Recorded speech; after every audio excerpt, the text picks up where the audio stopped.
Dahil lagpas 70% naman na ang completion progress ng Cavite extensions ng LRT-1 at ng MRT Line 7, target ngayon ng DOTR na makapagsimula na ng kanilang operasyon ang mga bagong railway systems na ito. Sa katapusan niyan ng 2024 at 2025, may report si Mia Layagi.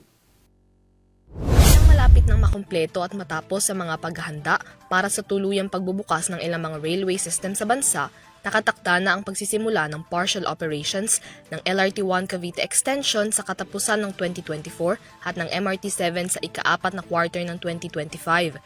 Sa kapihan sa Bagong Pilipinas nitong ika-4 ng Hunyo, iniulat ni Transportation Assistant Secretary for Railways Georgette Aquino na sa katapusan ng Abril 2024, nasa 73.26% na ang construction progress ng LRT-1 Cavite Extension para sa karagdagang 8 istasyon para rito. Ang LRT-1 Cavite Extension ay tinatayang may haba na 11.7 kilometers mula Baclaran, Pasay hanggang Niog, Cavite at inaasahang magiging operational na sa katapusan ng 2024.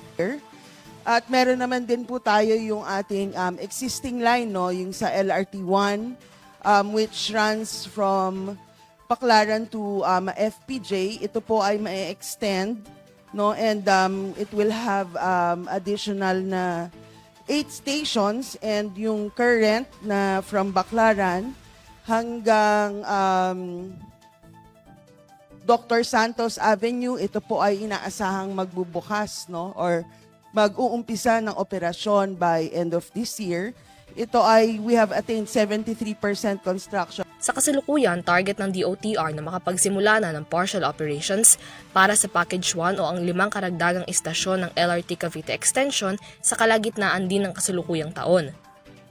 So, nabanggit ko po kanina, no, ang partial operations ng extension ng LRT Line 1. Ito po ay magkakaroon ng additional 5 stations, no, na mag-uumpisang mag-operate by end of this year. Ito ay ang Redemptorist Station, ang MIA Station, Asia World PITX Station, Ninoy Aquino Station at ang Dr. Santos Avenue Station.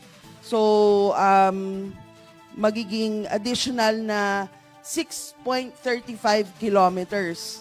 And sa kasalukuyan, ang ginagawa na ngayon ay may mga test runs na tayo para ma-ensure natin na pagka ito ay nag-umpisa by end of this year, hindi na tayo Batay sa ulat ng ahensya, nasa 98.20% na ang completion rate ng Package 1 kung saan 97.40% na ang sa Redemptorist Station, 97.20% sa MIA Station, 90.40% para sa Asia World Station, 93.50% sa Ninoy Aquino Station, habang 97.70% ang sa Dr. Santos Station.